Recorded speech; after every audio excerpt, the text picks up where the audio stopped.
Now at 9, mourning the loss of an 8-year-old girl. How a community is remembering the life of Macy Hill after a tragic holiday parade accident. And tonight, questions about safety at community parades. I think the next year we just banned it outright. What the city of Nephi changed after a similar tragedy 5 years ago. Areas of flash flooding into central and southern Utah for tomorrow, plus some fire concerns across the state. I'll let you know how long this heat wave will last coming up. It's time. It's time for this charade to be done. The family of a man killed by Cottonwood Heights police wins a settlement against the city. Officer Davies broke the law, Utah law. While loved ones say their fight may not be over yet.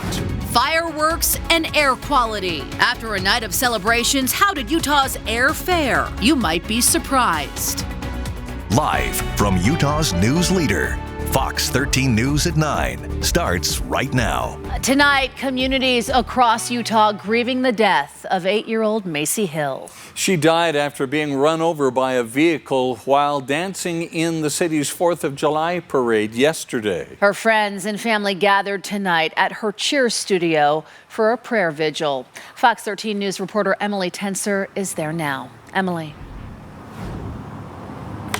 Bob Kelly, there's no argument here that this little girl is so loved. Tonight at the vigil, people just kept streaming in to take part of the event. This has been a heartbreaking 2 days for her friends and family, and they really leaned on each other tonight to remember her. 1, 2, 3, bye.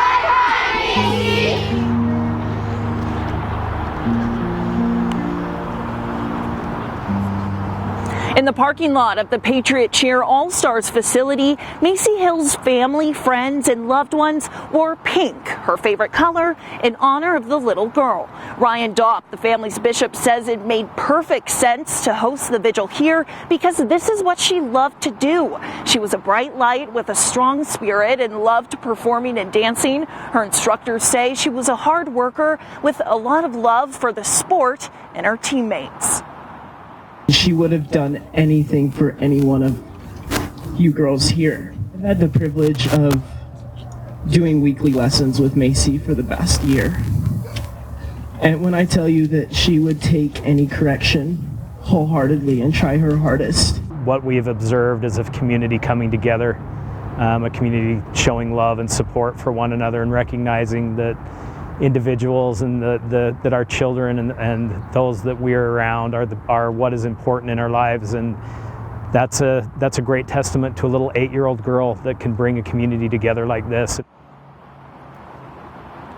Before the vigil, a grief counselor met with her teammates to help them process their loss and the trauma of watching it happen. The family's bishop says that the family is overwhelmed by the support that they've seen, not only locally, but also nationwide. As of right now, the GoFundMe sits at over $97,000. Now, as for details of what happened exactly, the mayor's office and the police department have not released any new information. They said they are still investigating her death and that it could take days before they can confirm where she was when she was hit.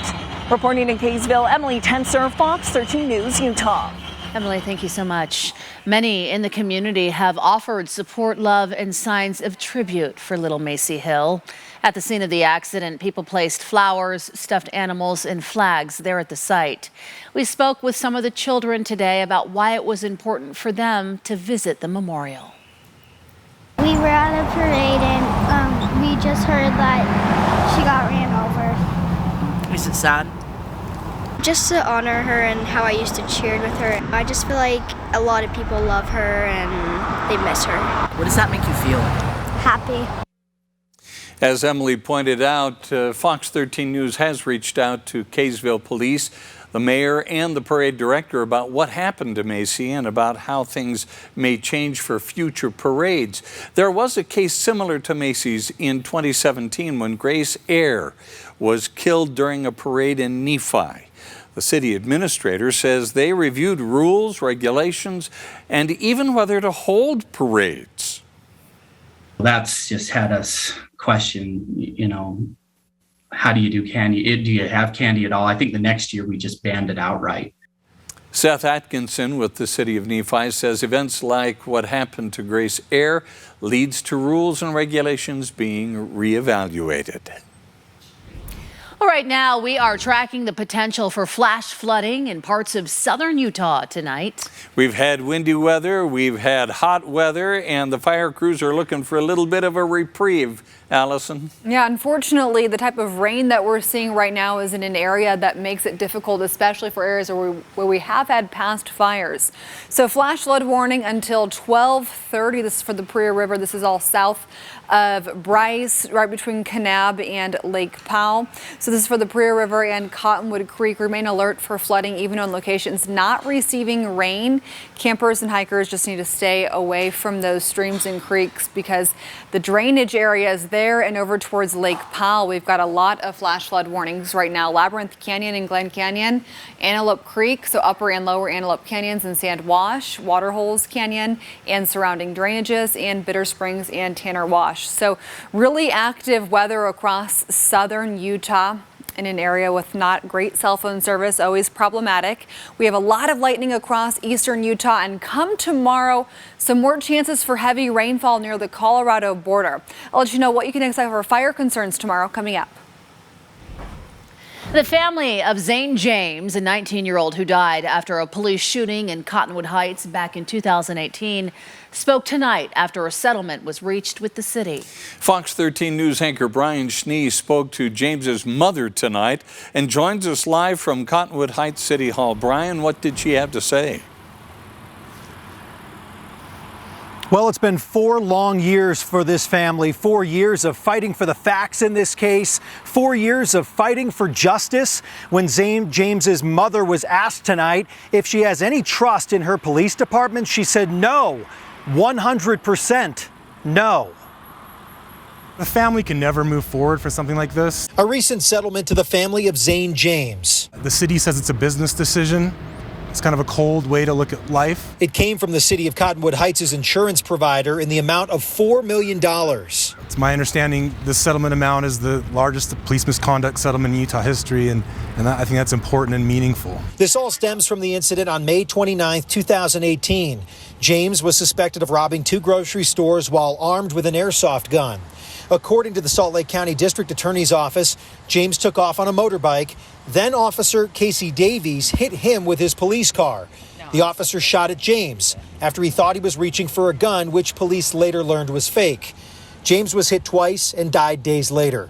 After reopening the case this year, the DA determined the officer wasn't legally justified in hitting James with his car, but there wasn't enough evidence to file charges against the officer. And what we know today is that Officer Davies broke the law, Utah law.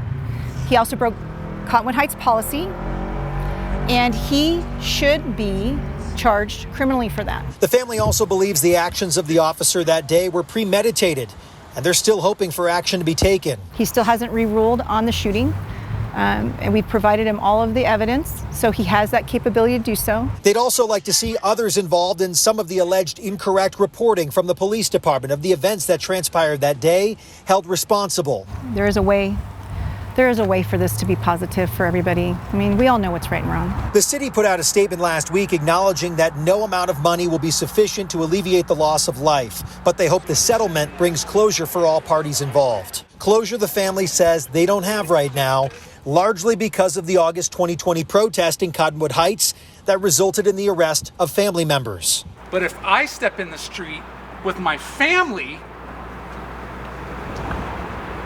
I get sent to jail on felony charges. I have to fight my way through court. It's expensive. It's emotionally taxing. Somebody tell me where the fairness is at in that. Cottonwood Heights Mayor Mike Wickers said on Friday, quote, "The city did not support the decision to settle these lawsuits as we believe the cases in both federal and state courts were on a trajectory to be dismissed." 4 years later, and our entire family unit just struggling to get through this, and now we can try to do something better with this. The family hopes this case opens the door for policy changes and more positive community policing. Live in Cottonwood Heights tonight, Brian Schnee, Fox 13 News, Utah. We're begging you to please slow down out there. This is not worth it.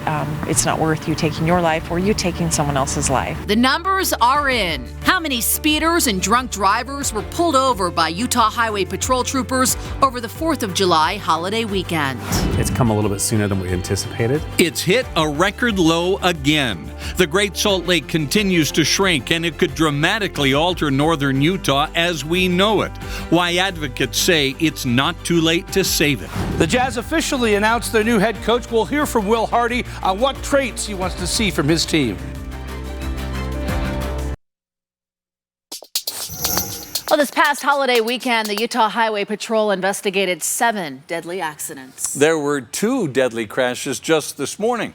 Early this morning, a motorcyclist was killed when he lost control getting onto I-15 near the Salt Lake-Davis County line. A few hours later, a woman died when her car hit a box truck on Highland Drive. Unified Police have identified her as 74-year-old Linda Shelton Beeman of Mill Creek. In both cases, police believe speeding was a factor. It's not small speeds. I mean, we're not talking 5 to 10 over. People are speeding excessively. New statistics show speeding is a major problem in Utah. Utah Highway Patrol troopers made 2,500 stops for speeding over the holiday weekend. About 100 were drivers traveling more than 100 miles per hour. And of those, 35 people were cited under Utah's reckless driving law. That means they were clocked at more than 105 miles per hour. It's unclear what's causing this speeding spike, but it's a trend law enforcement wants to end. They say it's a problem that will not be solved until everyone makes an effort. South Salt Lake Police hope a cash reward will lead them to a man who has been missing for a month. An anonymous donor is offering $50,000 to help learn what happened to Cornelius Casey Bogslag. He was last seen in early June at his apartment. Hours later, his car was found abandoned off I-80 near the Wyoming border. Until today, the reward leading to his recovery was $5,000. During a briefing, though, the anonymous donor's attorney explained the reason for increasing the reward. I often receive Amber Alerts notifying me about children in distress. I am left anxious until we learn about, typically and thankfully, their safe return. Mr. Bogslag has not yet shared the same fate, 30 days on and counting. Police say it was unusual for Casey to not show up for work, but they don't suspect foul play. The donor laid out other conditions for obtaining the reward. You can read the full letter on our website, fox13now.com. We are tracking a new wildfire tonight. Crews are fighting the Soldier Fire off Highway 68. That's near Soldier Pass. Thanks to quick work on both the ground and the air, the fire's forward progress has been stopped. It's estimated to have burned 35 acres. Crews will remain on scene overnight and keep an eye on this one. Update now on this. The Dual Creek fire near Centerville. It is now 76% contained. Crews have been working to put out hot spots throughout the day. Members of the public are still urged to avoid the area. And new tonight, we are learning a dog in Salt Lake City has died after being left in a hot car this afternoon. Salt Lake County Animal Services says an animal control officer responded to a call right around 3:30 this afternoon near a business roughly in the area of 900 South and 700 West. When they arrived, the dog was inside the hot car, convulsing and unresponsive. The dog was pulled out of an unlocked door and eventually stopped breathing despite efforts to save its life. Possibly a German Shepherd mix. Animal Control says the dog must have been in the car for over an hour. Temperatures right now can reach over 130 to 140 degrees in the car in a matter of minutes on a 95-degree day. And once your dog's internal temperature reaches over 107 degrees, organ failure and brain damage can happen very quickly. The owner of the dog was found nearby and cited for animal cruelty. Here are some steps that you can take if you see an animal in a hot car. First and foremost, call 911 right away. Take a photo of the pet, also the license plate, and give that information to animal control officers. And ask people nearby if they know who the owner is, and if so, contact them to return to the car immediately. And it really goes without saying, if you ever see a child or any human inside a hot car, call 911 immediately. Yeah, immediately. Of course, all of this advice is very good for the animals, but our children are even more of a concern on a hot day like it has been today. And going forward, we just got to be very, very cognizant of the dangers involved. Especially next week, this weekend and into next week for St. George, close to 105 to 110. But our entire 7-day forecast will be hot enough each afternoon that if you find a dog that's in a hot car, it's going to be close to 100 to 105 here in Salt Lake as well for the next week. So please be extremely careful. For tonight, what we're watching for you right now, flash flood warning. This is down for the Paria River and Cottonwood Creek between Kanab and also the Lake Powell area. So we are tracking some flash flood warnings for that part of the state. But the main story here over the next couple of days will continue to be just an area of high pressure off to our east and an area of low pressure off to our west. Our sun just went down here in Salt Lake City, and what we're going to be watching for you tonight will be the areas of flash flooding across southern Utah, still towards Green River up through Price right now, Uinta Basin, lots of lightning with a few thunderstorms that have developed. We have flash flood warnings for the Paria River until 12:30. And that goes all the way past Highway 89 and then down towards Lake Powell. We've got a couple of flash flood warnings as well, and that does include Upper and Lower Antelope Canyon and Labyrinth Canyon and Glen Canyon. So for tomorrow, still the chance for some thunderstorms, mainly into central and eastern Utah. So today the focus was mainly on southeastern Utah. Come tomorrow, we're tracking that chance all the way up towards the Uinta Basin for some thunderstorms to develop. Our dew points here across the state, we've got enough moisture in the air that the areas of thunderstorms that we're seeing developing tonight are dropping between an inch to an inch and a half of rain possible in just 1 hour. That's a lot of rain. So the higher the number, that's the higher the dew point, and the higher the more moisture in the air. So our dew points down towards Blanding, Moab right now, Bryce, 45 to 50 degrees. And then here along the Wasatch Front, also 30s and 40s out there for our dew points. So not too bad, but drier out west. So come tomorrow, elevated fire concerns for the West Desert all along I-15 down towards Washington County. Tonight into the overnight hours, we'll see that chance for a few showers by about 7 a.m. into northeast Utah. Then tomorrow afternoon, we'll see the chance for some thunderstorms to develop that could create heavy rainfall again. So we're still going to track that potential tomorrow for some areas of flash flooding, plus a lot of heat in the forecast. And as you just heard, heat can be dangerous very quickly. Overnight temperatures here across the state early tomorrow morning. This is the time they get outside with your pets. It'll be about 65 to 75 degrees for Ogden, Salt Lake, Eagle Mountain, and for Provo. Then tomorrow afternoon, we see our wind picking up again. So it's going to be another breezy day here across the state. Wind gusts about 20 to 30 miles per hour tomorrow afternoon by 5 p.m. We look at tomorrow's highs. We're tracking temps close to 90 to 100 across the state, 80s in the mountains. And for St. George, you're close to 100 degrees Wednesday, Thursday. Then look at this weekend into next week, you're close to 105 to 110. For Salt Lake, we are near 100 degrees for the next week as well. We've got a lot of high temperatures in our 7-day forecast. We'll talk more about what you can expect tomorrow for flash flooding, plus how long will this heat wave last? The answer is coming up. First-degree murder charges for the suspect in the 4th of July mass shooting in Highland Park. I'm Mike Tobin. Details coming up. In national news, President Joe Biden has ordered flags flown at half-staff for the victims of the mass shooting yesterday in Illinois. Here in Utah, Governor Spencer Cox has authorized the lowering of the flags as well. The flags will be lowered until sunset on July 9th.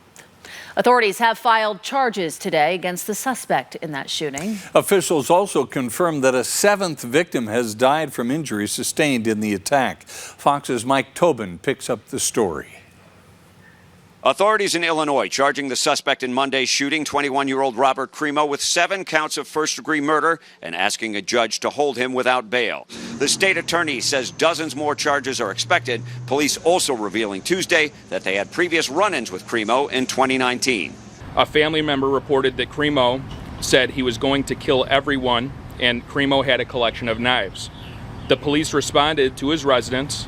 The police removed 16 knives, a dagger, and a sword from Crimo's home. Despite that concerning behavior, police say they did not have probable cause at that time to arrest him. Fold-out chairs, bikes, and other belongings still sitting along the parade route in Highland Park Tuesday morning, left behind as people realized what was happening and scrambled to get to safety. This guy throws his daughter under my chair, dives on top of her, and his face is like 2 inches from my face. I'm like, what's going on? He's like, active shooter. Investigators believe Crimo had been planning the attack for weeks, though they have not figured out his motive. Police say he climbed to the roof of a business before firing more than 70 rounds at the crowd below.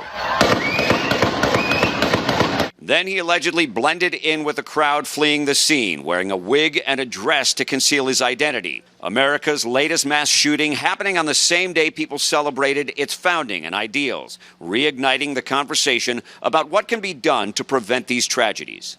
We got to be smarter as a country in terms of who has access to what, and in particular assault weapons. The assault weapon ban was implemented in 1994. It lasted for 10 years. And studies have shown that mass shootings like what happened yesterday went down during those 10 years. We should have that same ban in Illinois and beyond. Police say Crimo had 5 guns and they were legally purchased in Illinois in the past year. In Highland Park, Illinois, Mike Tobin, Fox 13 News, Utah. Many people have been in somewhat denial about that it's time to own up to where we are. The Great Salt Lake drops to a new historic low. What it means for you, coming up. Have you seen the great resignation happening with workers around you leaving for something new? After the break, we'll show you how many people in Utah are quitting and if the hot market is changing. Coming up, we'll hear from the new Jazz head coach, plus the Summer League is underway for the Utah Jazz.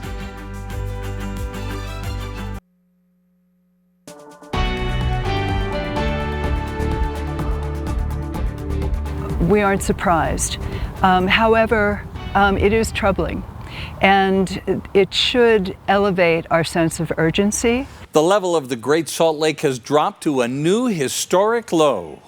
This presents a new crisis now for the state. Fox 13 News political reporter Ben Winslow broke the story earlier today. He visited the shrinking lake this afternoon and spoke with those who are concerned about what this means for northern Utah's ecosystem.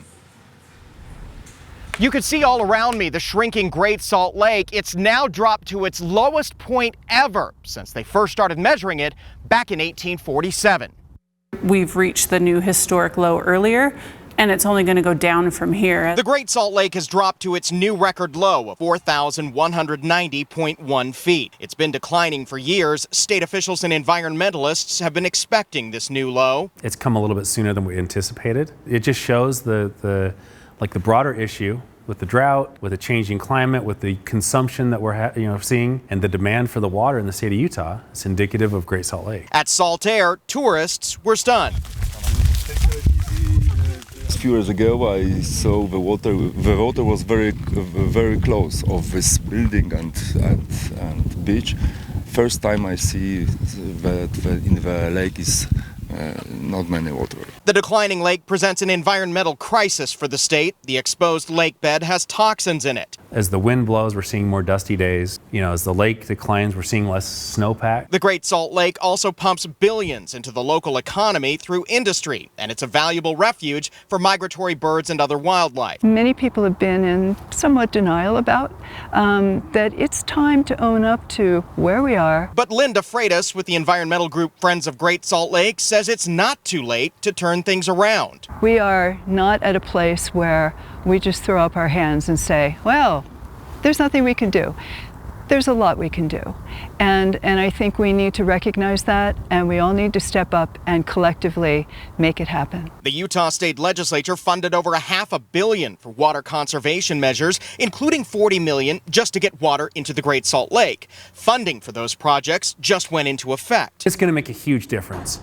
Some of that's going to take years to notice. But one thing that can start to make a difference right away, water conservation by everyone. Be mindful of how we use water. I mean, we live in one of the driest states in the nation, and we need to act like it.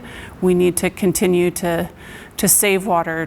By the way, the Utah State Legislature is expected to take up even more water conservation measures and bills to save the Great Salt Lake in the next year. At the Great Salt Lake, Ben Winslow, Fox 13 News, Utah. Governor Spencer Cox is reacting to the Great Salt Lake's decline. In a statement to Fox 13 News, the governor's office says we're very concerned about the health of the Great Salt Lake, and we all have a role to play in saving it. We ask all Utahns to continue conserving water, and we'll continue to work with legislators and stakeholders to find financial and policy solutions that will preserve this vital natural wonder. Salt Lake City Mayor Aaron Mendenhall also reacting to the Great Salt Lake hitting a new record low today.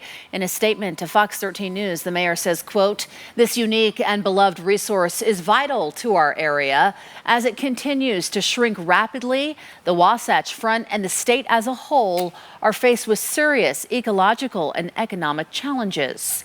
She goes on to say, Salt Lake City will continue to educate residents about water conservation and practice what we preach with our own municipal water use. New at 9, a bear was spotted today in a subdivision near Park City. Wow. Wendy Preston, look at this. Wendy Preston tells Fox 13 News she was walking her dog in the Pine Brook neighborhood when she came upon this bear. Now, we reached out to the DWR, who are looking for this wild animal right now and plan to scare it out of the neighborhood and back into the hills. For information on how to protect yourself and your home from bears, go to fox13now.com. My goodness, if that bear was smart, he would stay out of those neighborhoods for his own good, right? Right, and for our good too. Gosh, do you think it looks like a young bear? It looks rather thin like to a me. juvenile, doesn't it? Yeah, younger. We'll keep you updated. Let us know if you're in this area and you've happened to see the bear as well. New tonight, there are signs the Great Resignation may be slowing in Utah. That's the phenomenon of workers quitting to take advantage of the hot job market and try something new.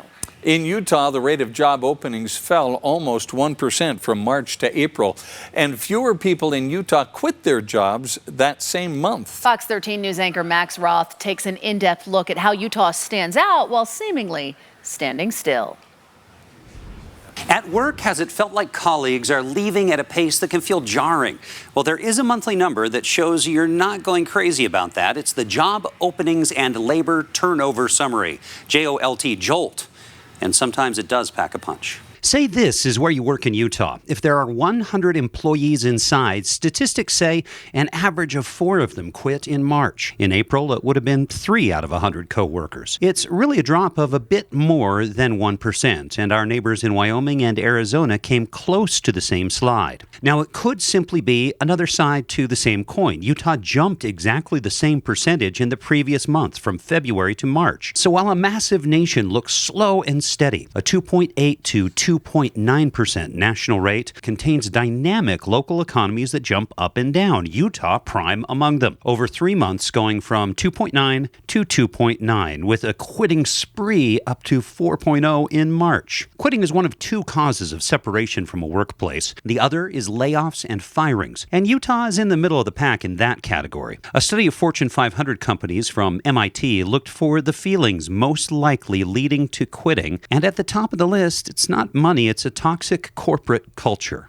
Utah was at 3.2% quitting in a month a year ago as well. Now think about it. That rate, 3% a month, over a third of all employees would choose to change jobs within a year. In studio, Max Roth, Fox 13 News, Utah. If you've had COVID-19 more than once, there is new information about your health you're going to want to see. We'll have it coming up. And flash flooding concerns right now for the Prea River between Kanab and Lake Powell. What you can expect through the rest of tonight and fire concerns for tomorrow in your Super 7-day forecast. In Fox 13 News Money Watch, a pilot strike has pushed an airline to now file for bankruptcy in the U.S. Scandinavian airline SAS says it filed for bankruptcy protection in the U.S. to cut debt and restructure. The national airline of Denmark, Sweden, and Norway says it'll continue flying, but the strike by about 1,000 of its pilots has already grounded more than half of its flights. SAS's troubles come during a summer of challenges for the travel industry, plagued by staffing shortages and employee walkouts. Well, the July 4th holiday saw a pandemic-era record number of air travelers. More than 2 million people passed through U.S. airport security checkpoints on Friday. That is the most since February of 2020. Similar numbers also were reported on Saturday and Sunday. In addition, most airlines saw fewer delays and cancellations than expected. Travel experts say good weather across the U.S., along with airlines taking preemptive measures to manage delays, helped prevent major issues over this past holiday weekend. Here's another sign small businesses are still trying to rebound from the pandemic. A recent survey from Alignable found 33% of small businesses in the U.S. struggled to pay their May rent. That's up from 28% in April. More than 50% said rent has increased over the past 6 months. In fact, data shows rent rose nearly 5% in the first quarter of this year compared to a year ago. Most of the government aid programs that helped small businesses get through the pandemic have now ended. At a time when so many things are virtual, many Americans say they are done with digital services that become commonplace during the pandemic. According to a new poll from the Associated Press Nork Center, most Americans say they're not likely to rely on virtual activities after the pandemic. Still, close to half say they think it would be a good thing if virtual options do continue. Services like telemedicine, ordering groceries, and virtual fitness classes became routine at the start of the pandemic. Patients who get COVID twice are more likely to face lasting health problems. In a new study today, researchers found people with a second case of COVID had a higher risk of lung and heart problems, diabetes, and neurological problems. Experts say if you're trying to avoid the virus, your best defense is to wear a mask in public. As maternal mortality rates rise in the U.S., health experts fear more states will see an increase post Roe versus Wade. Arkansas, Kentucky, Alabama, Tennessee, Louisiana, and Mississippi, they have the highest maternal mortality rates in the country. That's according to the CDC. Those states also had trigger laws or abortion bans that took effect immediately after the Supreme Court overturned Roe. Data shows maternal death rates in states with such laws are almost 2 times higher than states without them. Some health experts attribute the increase to a lack of obstetric care. They say the combination of more restrictive abortion laws, more births, and insufficient care will result in more pregnancy-related deaths. The state of Utah is serious about voters not spreading quagga mussels. We'll show you just how serious next. Coming up at Sports, we'll hear from the new head coach of the Utah Jazz, Will Hardy, on what traits he wants to see from his team. And the Summer League is underway for the Utah Jazz, but the Thunder had the star in the arena. The highlights are on the way. We are so happy you could join us for Fox 13 News at 9 tonight. Utah's Weather Authority, Allison Krogan, has been paying attention to all the dials and meters in the Weather Center, and she's going to have our complete forecast in just a few minutes. Our hot, very hot forecast. Yes. Meanwhile, while many people celebrated the nation's independence over the weekend, the Division of Wildlife Resources was very busy keeping boats in Lake Powell free from spreading quagga mussels. Agents found more than 3,400 boats infested with the invasive species. You can see what they look like right there and how they attach themselves to different surfaces. The mussels plug water pipes and can get into water delivery systems. They also affect the lake wildlife by removing the plankton from the water. Conservation officers issued 55 citations to boaters for violating the state law preventing the spread of invasive species. The Utah Bureau of Land Management is asking for the public's input before they begin work again on a site where dinosaur tracks were previously damaged. The Mill Canyon Dinosaur Track site near Moab is home to more than 200 dinosaur tracks from at least 10 different prehistoric creatures. It was earlier this year, you may remember, construction damaged some of those tracks. Now the Bureau wants to hear from the public before they finish installing a new walkway to replace the aging infrastructure. You can give your comments by going to blm.gov. Now, this is something you don't see every day, and Utah's Department of Environmental Quality likes it like that. Air pollution monitors did not record a massive surge, in PM 2.5 particles last night. Around the state, data shows lower than expected levels. The DEQ says while it did record increases in pollutants they can link to fireworks, it did not exceed federal standards. They can attribute that to people using fewer fireworks and stronger winds. Well, that's some good news. The winds were good for something last night. Those winds still hanging around today. I know we've had a couple new fire starts, luckily. Those wildfires have since been suppressed. But Allison, what's the weather looking like for the rest of the week? Well, for tomorrow, we'll still have some elevated fire concerns for western Utah. It's going to remain hot and breezy here across the state for several more days. Right now, a live look from the Natural History Museum towards downtown. We've got the Great Salt Lake, which hit a record low today for the water levels there. Antelope Island off in the distance, 85 degrees currently here in Salt Lake, 86 for Ogden, 86 for Provo. Flash flood warnings for the Prairie River. This is down towards Kanab, between Kanab over Highway 89 towards Big Water, so towards Lake Powell. So we're going to keep our eye on that potential tonight for areas of flash flooding. We've got quite a bit of moisture in the atmosphere in southern Utah, specifically south central Utah tonight. We have a few thunderstorms moving through Green River expected over the next hour or so. Tuesday at 10 p.m., so in just a few minutes, we're going to have those temperatures close to 80 to 85 for Provo, Salt Lake, and for Ogden. We'll keep things mostly clear here along the Wasatch Front into tomorrow morning. Temps near 65 to 75 for Provo, Salt Lake, and Ogden. And we will have a chance tomorrow again for some showers and thunderstorms, specifically and especially into central Utah and eastern Utah.